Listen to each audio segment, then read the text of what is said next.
Willst du einen hotten Gartenzwerg? Dann bist du da genau richtig. Die abartigen Zwerge, mein Papa hat immer gesagt, pfui zu diesen Zwergen. Und man sieht verschiedene. Das ist einerseits der Nachbarsopfer. Dahinter haben wir sogar noch einen ganz lustigen Zwerg. Das ist ein Spanner.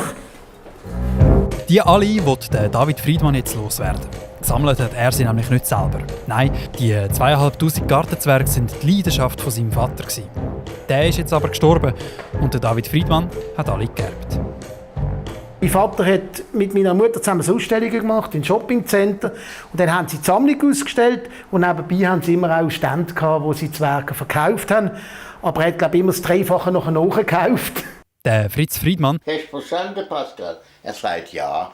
ist aber nicht einfach nur Sammler gewesen.